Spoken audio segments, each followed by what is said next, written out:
사화 때 일어난 기적적인 사건입니다. 본문에 보니까 모압과 암몬, 마온의 연합군이 유다를 침공한 사건이 나타납니다.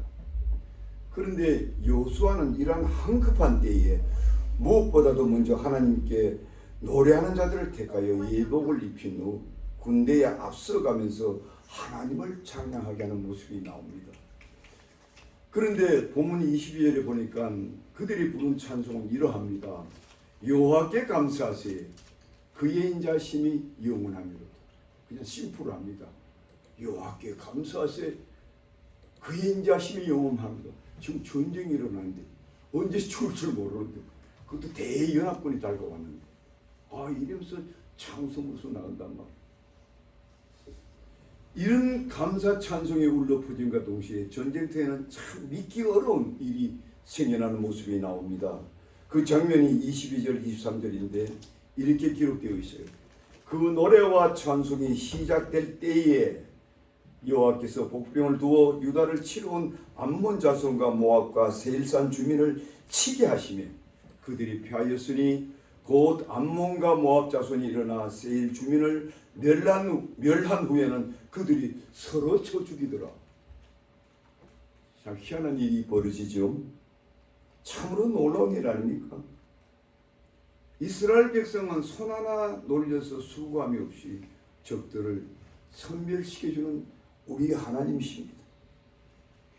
그들이 한 일이란 노래하는 사람들을 앞세워서 하나님을 감사한 것뿐인데 그 하나님께서 손쉽게 저들을 섬멸시켜 주더라 이 말씀. 이런 이유로 저는 오늘 본문을 중심해서 감사하는 삶이 불러오는 기적이 어떻게 일어나는가 여러분과 함께 말씀을 중심으로 상고하도록 하겠습니다. 먼저 첫째로 상고할 것은 감사할 조건이 수없이 많은 세상을 우리가 살아간다는 점부터 여러분들이 기억하시기 바랍니다. 가령 여러분들이 낯선 길을 갈 때에 우리가 자주 당황할 때가 있죠. 그때 누군가 내 앞에 나타나서 친절히 길을 안내하면 너무 감사하죠. 감사하죠. 또 복잡하고 비좁은 버스 안에 한 연약한 노인네가 탔는데 어떤 젊은이가 이를 보고 쓱 자리를 내줍니다. 그 얼마나 감사한 일. 저도 한 번은 잊지 못할 감사가 솟아난 때가 있었는데 한 번은 제가 밴을 타고 고속도로를 그냥 달려가는데 갑자기 차가 스르르 멈추는 거예요. 알고 보니까 기름이 다 떨어졌어요. 그런데 그것은 인적이 드문 광야였습니다. 그렇다고 누구 나한테 사정을 전할 폰도 없었어요 그때. 그래서 어찌하나 발만 동동 굴리고 있을 때 어떤 사람이 지나가는 칠때 않고 차를 뚝 세우는 거예요. 그래서 저게 다가와요. 그래서 제가 급한 사정을 얘기하니까 두말 없이 차를 몰고 한 10분 후에 돌아오는데 기름통에 기름을 넣어가지고 오는 거예요. 저 기름을 넣었어요. 그 거리가 나중에 보니까 한 6마일은 되더라고요. 그것도 전혀 모르는 사람이잖아요. 저는 평생 잊지 못해요 그 사건. 참 고마운 일이다.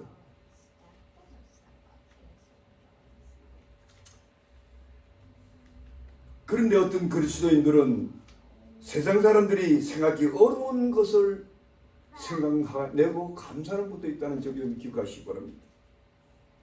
미국에 낳은 위대한 신학자 휘필드 박사가 한 번은 길을 걷다가 문득 이런 생각이 들더라는 거예요. 왜 사람은 내가 비좁은 그를 곁을 지날 때 돌이라도 던지면 내가 다칠 텐데 왜 아무도 돌 던진 사람이 없지? 이런 생각이 문득 들더라고요. 그게 감사가 나더라는 거예요. 메투엘이란 주석가도 한 번은 어떤 사람이 도둑만 맞고 아주 고통하는 걸 보면서 나는 평생 남에게 한 번도 도둑질 안 하고 산 거 이거 정말 하나님께 감사하다. 이렇게 감사가 나오더라고요. 한 번은 요한개혁 시대의 한 신학도가 길을 가다가 어떤 농부가 심히 통곡하고 우는 모습을 보게 됐는데 이것이 너무 이상하게 보여서 길을 묻히고 왜 그리 우십니까? 이렇게 물었답니다. 그의 대답이 나는 기독 신자인데 하나님이 나를 두꺼비로 짓지 않고 기독 신자로 지어주신 은혜를 생각하니 너무 감격해서 웁니다. 어찌 보면 좀 우스꽝스럽지요. 갑자기 뚜껑이를 봤는데 길 가다가 하나님 나를 두꺼비, 하나님 우리를 뚜꺼비로 만들 수도 있잖아요. 창조주님. 그게 생각이 불떠나가지고 감사가 나도 왔다는 거예요. 여러분과 나보다 좀 다른 면이 있지 않습니까? 저는 이런 모습을 제가 평소에 과거에 존경했던 박윤선 박사의 입에서도 나온 것을 제가 들은 적이 있습니다. 그분은 한 번은 오랜만에 시골에 계신 부모님을 방문한 적이 있는데 아들이 왔다고 장답을 잡아 보신시켜준다고 닭의 목을 손으로 비틀던 모습을 보게 됩니다. 우리 옛날에 시골에 어릴 때 자식들이 오면은 잡아가지고 목을 비틀어 잡아줘요. 저도 그거 우리 아버지 그거 많이 봤어요. 그런데 그 모습을 보는 순간 그 닭이 너무 불쌍해서 못 견디더라고요. 너무 불쌍하더라고요. 그러면서 한편으로 감사가 나오는데 저 닭은 내 식욕을 채워주려고 죽는구나 이런 생각이 듭니다. 그러니 나는 너무 가분한 은혜를 받고 살지 않는가. 저 죽어가는 생명은 나를 위한 생명이었구나 생각하니 너무 감사하고 너무 눈물 나는 정도로 감사가 나오더라는 거예요. 여러분 이런 감사를 좀 해보셨습니까? 우리와 뭔가 다른 점이 있지 않습니까? 평범한 사람이면 누구나 무심코 넘어갈 수 있는데 감사를 찾게 되는 그 넉넉한 마음, 이 모습이 정말 아름답지 않습니다. 그러나 우리 그리스도인들은 잊지 못할 진정한 감사는 따로 있다는 사실 여러분 아십니까? 그것은 우리 인생과 영원토록 함께 계신 우리 하나님이 여러분 가까이 계시다는 걸 여러분 알고 계십니까? 그렇습니다. 우리가 이 세상 살면서 감사할 것이 너무나 많아요. 그러나 우리 인간을 창조하신 그 하나님이 영원토록 우리를 떠나지 않고 우리와 함께 계신다. 여러분 이보다 더 감사한 일이 있을까요? 여러분 그걸 느끼고 있습니까? 느낌이 안 오면 감사가 안 나오지. 그런 깨달음이 없으면 감사가 안 나오지.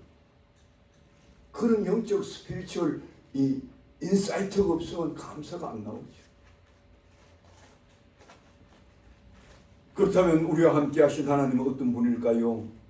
우리가 믿고 사는 하나님은 우선 그 존재 면에서 영원토록 존재하신 분입니다. 그분은 어제나 오늘이나 영원하고요, 처음도 없고요, 끝도 없고요, 영존하신 분으로 우리 인간을 통해서 영원토록 경배와 찬양을 받으신 유일한 분이 창조자 하나님이십니다. 그분이 없다면 우리의 삶이 어떤 낙이 있을까요? 얼마나 우리 그리스도의 삶이 사막처럼 메마르고 뜬구름 흘러가듯 무목적한 인생이 되지 않았겠습니까? 대개 사람들은요, 기분 좋고 좋은 일 생기면 감사하는 분이 많죠. 그러나 그러한 감사는 일시적일 뿐 우리 영혼은 기쁘게 만들지 못한다는 사실을 아십니까? 이 사실을 잘 안 시편 기자는 이런 감격의 노래를 부릅니다.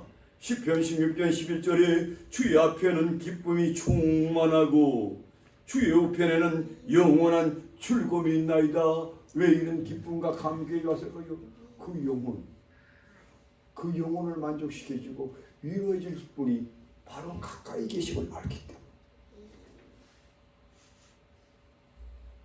이러한 이유 때문에 우리 예수님도 그의 제자들과 3년 동안 함께 계시다가 마지막 떠날 때에 제자들이 근심에 쌓였어요. 예수님 떠나가면 우리 어떻게 할까? 그래서 그들에게 이런 말을 했어요. 너는 근심하지 말고 두려워하지 말라. 내가 곧 돌아올 거다. 몇 날이 돼서 못 돌아오니까 그저 너희들은 기도하면서 기다리라. 그들이 마가 다락방에서 50일 동안 주님이 오신다니까 기도하고 있었어요.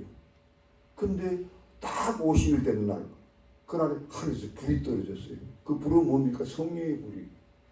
그들이 그 순간 성령 충만 받고 나니까 성령을 통해서 주님께서 영으로 와 계신 것을 알게 된 거예요. 너무 놀란 거예요. 너무 기쁜 거예요. 너무 감격스러운 거예요. 이 기쁨이 얼마나 넘쳐났으면 옛날에 그 로마 병정을 두려워하면서 다 도망가고 예수님 부인하던 저들이 목숨을 걸고 복음을 전하는 거예요.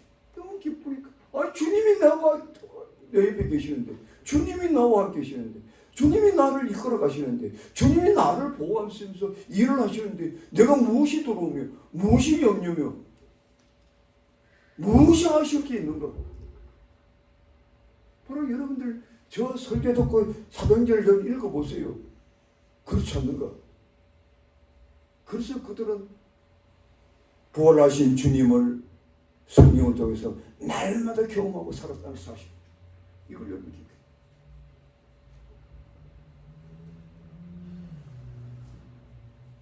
이와 관련하여 더욱 우리에게 기쁨을 주는 것은 그분이 함께하면, 한 번 하면 변함이 없다는 거예요.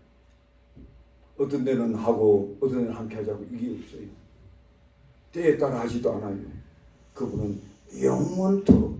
그래서 오늘 이 군대가 앞서 나가면서 그들이 부른 찬송이니까 우리 하나님을 감사하세요. 그 인자하심이 영원함이 되라. 주님이 우리를 한번 사랑하면 변함이 없어요. 우리는 사랑했다 말았다 사랑했다 말았다 하잖아요. 우리 변덕이 많아요. 조금 나한테 잘해주고 뭐 사랑했다가 조금 뭐 마음에 안 들면 고마운 미움이 생각이 들고 상대로 안 하려고. 우리 하나님은 그런 건 아니에요. 우리 예수께서 이 땅에 왔을 때 그것을 제자들에게 보이지 않습니까? 바로 떠나기 전날 그들의 발을 씻고, 근데 그들이 못 씻게 했어요. 어떻게 선생이 이 종과 같은 제자들의 발을 씻는? 주님은요, 그들이 뭐 혼동해서 발을 씻으신 게 아니에요. 주님은 이미 그의 제자 중에 가룟 유다는 자기를 팔 것을 알았어요. 이미 그렇게 큰 소리하면 다 주를 버릴지라도 주를 버리지 않겠다는 베드로마저도 자기를 저주하고 도망갈 걸 알았어요. 그럼에도 불구하고 요한복음 13장에 보면 우리 예수님은 자기 사람을 사랑하되 끝까지 사랑하십니다. 할렐루야. 할렐루야. 이런 분을 우리가 지금 같이 모시고 살아가는 겁니다. 믿습니까? 그 여러분 그러면 기쁜 거예요. 그래서 감사한 거예요. 이게 안 믿는 사람 우리가 다른 거예요. 너무 놀랍지 않습니까? 이러한 하나님을 믿고 사는 우리야말로 정말 행복한 우리다. 참으로 감사를 것이다. 이렇게 믿고 살아요. 그런데 더욱 놀라운 사실이 있어요.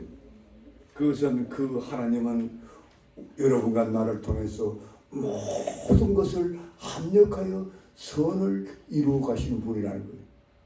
이것이 어디에 나오냐면 로마서 8장 28절에 나와요. 그분은 여러분들을 택하셔서 부르실 때 모든 것을 합력하여 선으로 이루어 가신다. 그 뜻이 뭔가? 그 뜻을 이해하기 위해서 오늘 본문이 주는 의미를 잠깐 제가 설명해 드릴게요. 오늘 본문에 유대 나라가 가나안 복지에 왔는 후에 약했어요.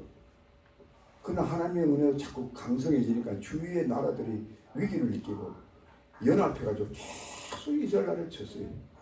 그 중에 가장 강력한 것이 블리에스였는데 그 10족이 계속 이스라엘을 하루도, 지금도 이스라엘 괴롭힘 받잖아요. 아랍을 통해서 계속 괴롭힘.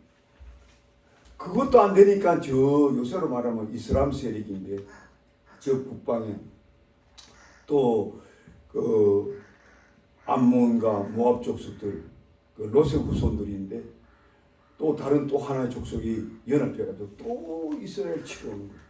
그 당연히 될 수가 없죠, 이스라엘. 그래서 이스라엘은 적들이 쳐다보면 늘 하나님께 기도했고 부르시셨고 또 감사했어요. 그때마다 하나님께서 개입해 주셔가지고 하나님이 치시는 거예요. 근데 재밌는 것은요, 여기 보니까 이 연합군이 쳐들어왔는데 오늘 본문에 보면은 이 연합군이 어디를 먼저 쳤냐면은 여기 보면은 제가 읽어드릴게요.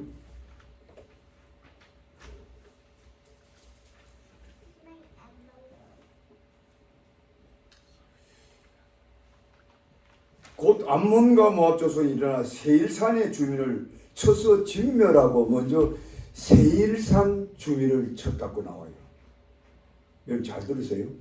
저희 설명 듣지 않으면 이 뜻을 몰라요. 여러분들이 성경을 깊이 연구하지 않으면. 잘 들으세요. 그 세일산 주민이 누군가 하면요, 가나안 10족 중에 하나예요. 모세가 이스라엘 백성들을 이끌고 광야에 지나가고 그 다음에 요단강 건너서 이 이스라엘 들어간 거는 이 모세가 이끌고 간 게요, 여호수아가 이끌었어요. 모세는 40년 동안 광야 생활하고 저 누보산에 올라가가지고 하나님 명령도 거기서 죽었어요. 그래서 이 여호수아가 군대를 2세 군대를 이끌고 쳐들어가는데 그 이스라엘 가나안 족속들을 얼마나 타락하고 범죄한다면 그들을 하나님께서 모조리 다 쳐부수라고 했어요. 다 죽이라고 했어요. 그런데 그래서 쳐들어갔는데 처음에 뭐 여리고성을 무너뜨리고 아이성문을 또 계속 진격하는데 거기서 여기 나오는 세일산 족속들이 겁을 집어먹었어요. 야, 이러다 우리도 죽겠구나. 이래가지고 여호수아에서 보면은 이 사람들이 변장을 해요. 그게 가나안 여 10족이 아니고 저 이방에 있는 사람들 전부 변장해가지고 그래서 막 떡도 막 곰팡이 난 떡 가지고 막 이게 막 걸뱅이처럼 막 대를 이어가지고 여호수아한테 와가지고 우리는 이방인이라고 속였어요. 근데 그 여호수아와 그 이스라엘 백성이 그렇게 속임을 당했어. 그래서 그들을 못 쳤어요. 그리고 전자는 그 하나님이 아시잖아요. 그러니까 하나님께서 그들을 징계하려고 했어요. 그런데 그분이 고의로 그들을 물리친 것이 아니라, 물리치지 못한 것이 아니라 쏘아왔어. 그래가지고 그들이 할 수 없이 그들을 죽이지는 못하고 이미 그들을 살려주기로 약속했기 때문에 죽일 수가 없었어요. 그래서 그들을 뭐 문을 나르는 일꾼, 뭐 심부름꾼 아주 허들이라 시켰어요. 그러나 그들은 가나안 족속 중에 이스라엘 백성이 쳐내지 못한 유일한 가시와 같은 존재였어요. 왜? 저들이 죽이지 않는다고 약속을 했으니까 이제 못 죽이는 거예요. 그런데 재미나는 것은 이렇게 암몬과 모압 족속이 쳐들어와가지고 유대인을 치기 전에 세상 사람 먼저 다 죽이고 그런 거예요. 그러니까 그 여호수아와 그 후손들 입장에서는 손 하나 안 대고 자기들은 될 수도 없었고 그런데 적군에 쳐 죽인 거예요. 그런데 쳐 죽이고 나서 또 유대인을 쳐야 되는데 우리 하나님께서 그 복병을 감추어뒀다는 것은 이거는 아마 영적인 해석을 해야 되는데 바로 여러분 옛날에 그 기돈 300명 군대가 아말렉 연합 군대가 싸울 때에 그때도 똑같은 현상이 그때도 하나님께서 총칼로 싸우게 하지 않고 뭘 했습니까? 그냥 횃불 들고 항아리 들고 그냥 여호와 니시 소리치고 또 그 소리만 치면은 내가 치리라 이렇게 하니까요. 외치기만 했는데 그 300명 군대가 외치기만 했는데 하나님께서 역사하니까 이 사람들이 놀래가지고 저들끼리 다 총 찔러주고 다 그래서 다 죽어버렸어요. 이 장면도 똑같은 장면이에요. 이게 마지막 장면은 뭐가 나오냐면 제가 빨리 설교하려고 하니까 자꾸 시간이 길어지죠. 제가 더듬더듬 하는데 여기 보니까 곧 암몬과 모압 자손이 일어나 세일산 주민을 쳐서 진멸하고 세일 주민을 멸한 후에는 어떻게 했어요? 유대를 쳐야 되는데 그들이 서로 쳐 죽이더라. 적끼리. 우리 하나님께서 악한 영을 보내서 그렇게 할 수 있었겠지. 여러분 이런 역사가 일어나. 아무것도 안 하지 않고 요새 말로 말하면 손도 안 쓰고 코 풀게 된 거예요. 여러분 우리 하나님께서 왜 이렇게 하시느냐. 바로 우리 그리스도인들이 이 세상 살면서 수많은 고난과 고통을 받고 사는데 우리 하나님은 여러분들을 사랑하기 때문에 언제까지나 고통받게 내버리지 않아. 그래서 하나님은 결국은 여러분들을 고통에서 이겨내는 길을 열어줘. 이것이 바로 우리 하나님께서 믿는 자들에게 특별히 역사하는 합력하여 성을 이루는 방법이에요. 그래서 그런 하나님을 우리가 감사하라 이런 뜻이 믿습니까? 아멘. 이렇게 설명하다 보면 한 10분 지나가요. 그럼 우리 집사람이 저한테 뭐라고 해요? 목사님 짧게 하러. 아 여기 우리 성경도 잘 모르는 사람이 요 많이 있는데 설명 안 해주면 안 되니까. 그 시간 확 지나가 버리는 거예요. 죄송해요. 빨리 설교를 끝내야 됩니다.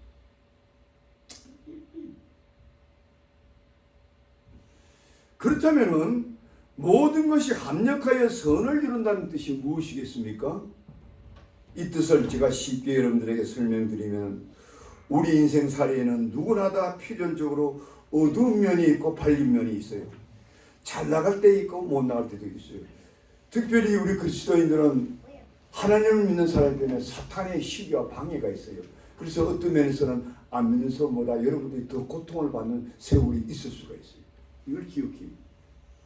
그러면 하나님이 그냥 있느냐? 그렇지 않아요. 반드시 하나님이 개입해요. 선한 길로 이끌어가. 그런데 개입의 조건이 있어요. 하나님이 조건 건 아니야. 우리의 믿음의 선배들이 가만 하나님의 그 놀라운 역사를 보니까 놀랍구나.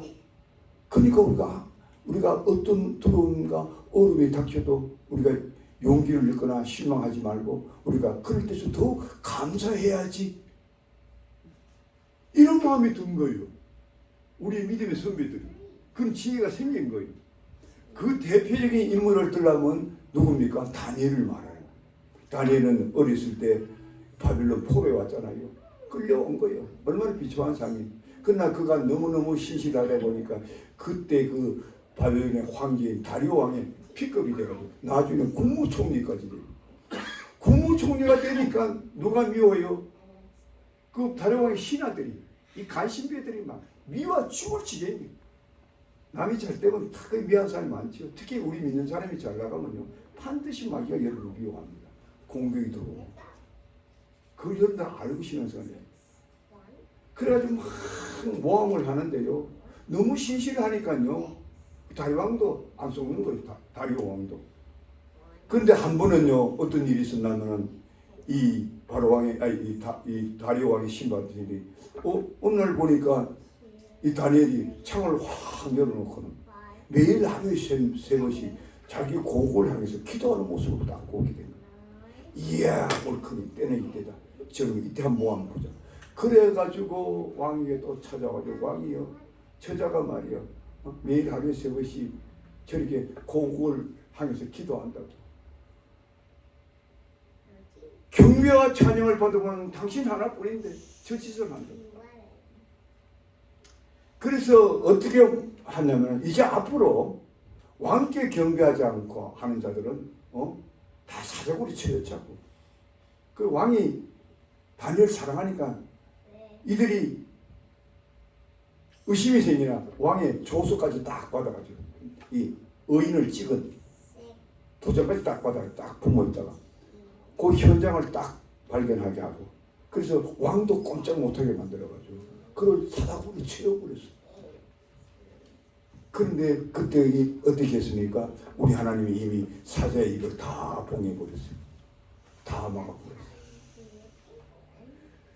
밤새도록 그 모습을 알고 있는 다리왕이 잠을 못 자고 새벽 일찍 와가지고 다니엘아 네가 살았느냐? 다니엘아 다니엘아 네가 믿는 하나님이 너를 보호하였느냐? 가슴 막 그냥 고리쳐 소리가 다니엘이 왕이요 우리 하나님이 이미 나를 보호하셨나이다. 그걸 보고 다리오 왕이 내가 이 간신배들한테 쏘갔군 해서 다니엘은 고리에서 드러내고 그 다음에 그 간신배들 모조리 그냥 사족을 채워버렸어요. 저자 땅에 떨어지기 전에 사자들이 이걸 불러서 다 집에 삼키더라고요. 놀랍잖아요. 놀랍잖아요. 바로 이런 분이.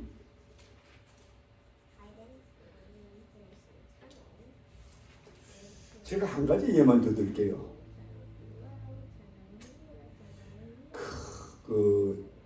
미국에 아주 유명한 실업가 스탠리 켄이라는 분이 한번 그 글을 쓴 적이 있어요. 그게 뭐냐면 이분은 한때 회사를 크게 세워서 큰 돈도 벌었고 재계에서는 이분을 모르는 분이 없었어요. 그리고 이분은 많은 사람을 도와줬기 때문에 명성도 있었어요. 그런데 어느 날 이분이 척추암 3기가 된 거예요. 척추암. 그때 당시에는 수술로도 약물 치료도 고칠 수 없는 불치병이었어요.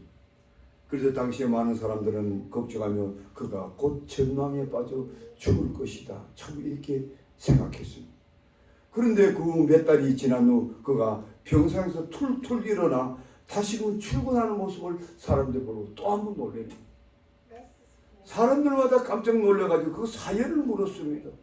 어떻게 그렇게 살아왔느냐고. 그러자 그의 대답은 단순했습니다. 저는 그동안 하나님께 감사만 하였습니다.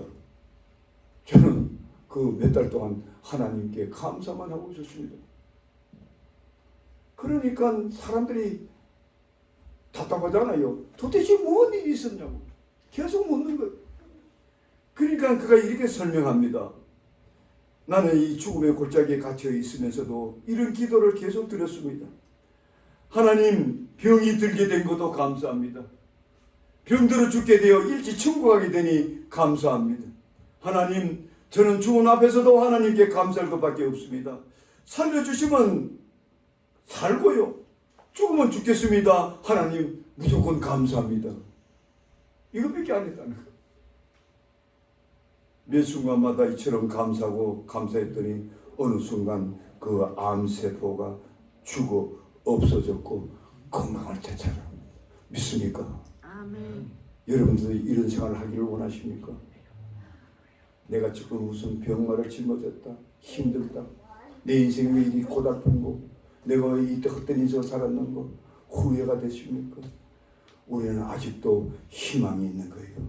우리 주님께서 우리 가운데 와 계시고 우리는 그분께 그래도 이때까지 이 목숨이라도 부지하게 하신 하나님 감사합니다. 한번 감사를 한번 해보세요. 하나님께서 어떻게 여러분들의 삶을 합력한 선을 이루는 방향으로 바꿔 나가십니까? 그 제극해적을 여러분들도 이 시대에 이 순간에 우리가 체험할 수 있음을 믿으시기를 주의 이름으로 축복드립니다. 아멘. 저는 그것을 여러분 체험하겠어요. 저는 여러분 체험하기 때문에 너무 여러분 체험했어요.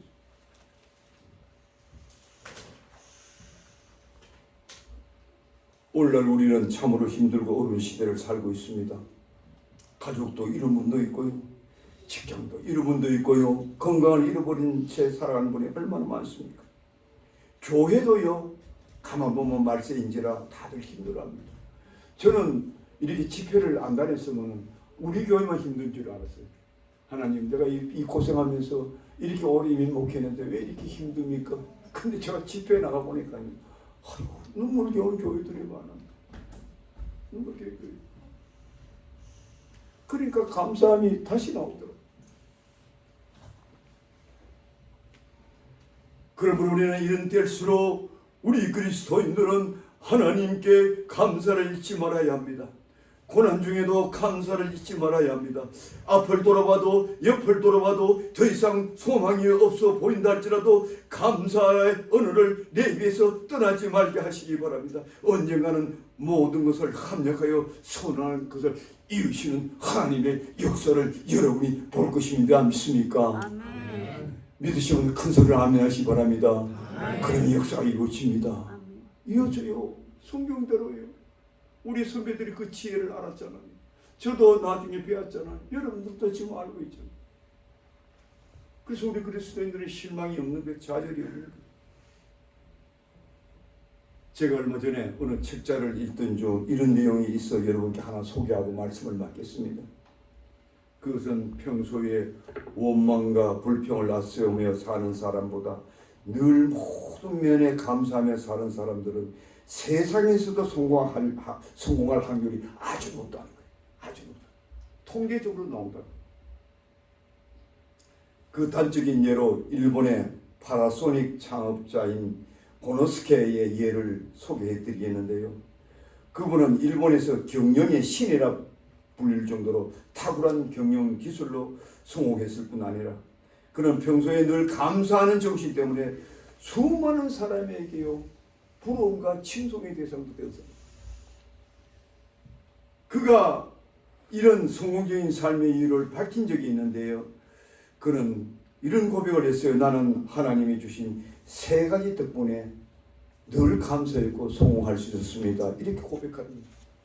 그 첫째는 집이 몹시 가난하여 어릴 때부터 구두 닦기, 신문팔이 같은 고생을 많이 했는데 이를 통해 일찍부터 세상을 살아가는 데 필요한 경험을 많이 얻을 수 있어서 나는 감사합니다.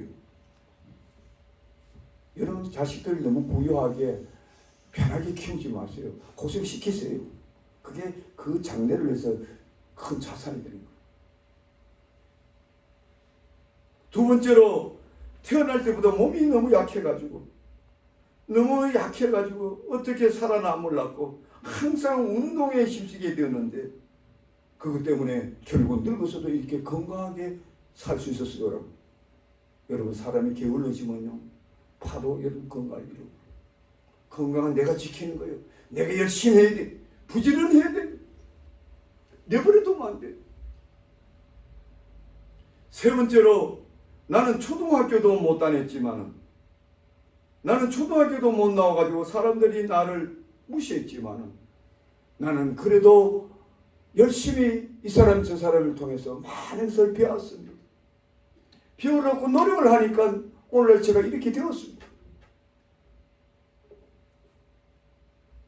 이런 사람은 자신의 약점, 자신의 불행을 불행으로 여기지 않고 오망하거나 물러서지 않고 그것을 오히려 축복의 기회로 삼았어요. 축복의 기회. 사람들은 자꾸 이래요. 심리적으로. 누가 나보다 잘 나가면 자꾸 시기해. 내가 잘못 나가면 자꾸 나를 원망하기 쉬워요. 그리고 자꾸 낙심에 빠져. 또 두 사람은 에라 될 대로 되라지 하고 그냥 막 살아가는 거예요. 그래서 사람들 보면 하루살이 인생을 사는 분이 얼마나 많은지 몰라요. 그럴 필요가 전혀 없는데 우리 하나님께서 여러분들을 얼마나 아름답게 얼마나 귀중하게 창조하시고 우리가 하나님의 자녀라는 것은요 하나님의 자녀의 건설을 우리에게 주셨다는 의미가 있어요. 그 하나님의 자녀 건설은 그냥 공중에서 그냥 떨어지는 것이 아니고 여러분들이 하나님의 은혜를 알고 감사할 때 하나님께서 여러분들의 복으로 채워주시는 거예요. 믿습니까? 그래서 나는 자녀들요 나도 우리 아들 3개 키우는데요 저 좀 엄합니다. 속으로는 사랑 많이 하죠. 그냥 오냐오냐 하면 죽도 밥도 안 되기 때문에 제가 워낙 엄하게 키우니까 그래도 우리 하나님 안 떠나고 이렇게 잘 믿지 않습니까? 그래서 여러분들요 부모한테 한번 감사해 보세요. 여러분들 복 받지. 여러분들 자녀들이요 부모에게 감사하는 생각을 가지게 한번 해봐요. 그 자식이 복을 안 받는 거예요. 하물며 우리 하나님께 감사드리는 자를 왜 하나님께서 복을 주지 않느냐 이거예요. 반드시 복을 드립니다. 믿으시면 아멘 하시기 바랍니다. 반드시 복을 줍니다. 마음을 넓히세요. 대담한 마음을 가지세요. 주눅이 들거나 내가 내가 왜 이래 사노 그거 우리 그리스도인들 그 마음 가질 필요 없어요. 그 마음 체크하세요. 말씀을 맺겠습니다. 오늘 본문을 통해서 3가지를 우리가 같이 말씀을 통해서 교훈을 받았습니다. 첫째는 뭐냐? 우리 신실한 그리스도인들은 세상 사람들이 평범하게 여기는 것에서도 우리가 감사를 찾을 수 있는 지혜가 있어요. 남들은 그냥 막 넘어가. 근데 우리는 우리 선배들이 다 그랬잖아요. 선배들이. 이게 정말 감사하고. 둘째로 신실한 그리스도인들은 평소에 우리 인생의 생사복을 영원히 주관하시는 바로 여러분과 내 삶 속에 와 있다는 걸 압니다. 이보다 더 큰 감사가 있습니까? 여러분 천금을 줘도 이만한 감사가 있습니까? 그래서 우리가 복을 누리는 거예요. 세 번째로 우리가 아무리 힘들고 어려운 인생길을 가도 여러분의 입에서 하나님을 향해서 감사가 나오면 그래서 바울사도는 너희는 고난 중에도 감사하라. 고난 중에도 감사. 발과 신라가 복음 전하러 갔다가 오히려 매를 맞고 옥중에 들어갔을 때 피가 터지고 다리에 피가 나고 착고에 채이고, 그런데 하나님을 찬양하고 신라가 하나님을 감사 찬양을 들었어요. 옥문이 열리는 거예요. 착고가 풀리는 거예요. 간수가 그 자리에서 꼬꾸라지고 회개해요. 여러분, 이런 기적은요, 우리 입에서 하나님을 하면서 감사가 나올 때 하나님께서 역사를 일으키는 거예요. 믿습니까? 그 여러분들이 지금부터 실천해 보세요. 그리고 여러분의 인생을 바꿔나가 보세요. 그러면 여러분의 삶과 저의 삶, 그리고 우리 교회를 통해서도 하나님께서 위대한 역사를 일으킨다는 거예요. 그런 역사가 충만하기를 주 이름으로 축복드립니다. 기도합시다. 하나님 감사합니다. 모든 것이 감사합니다.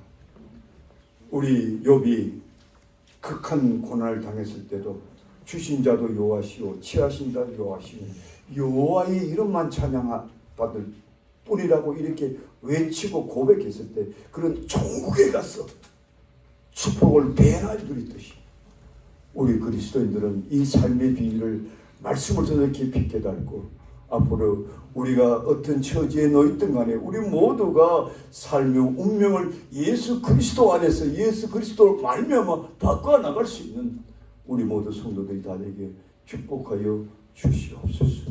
예수님의 이름으로 기도하옵나이다. 아멘.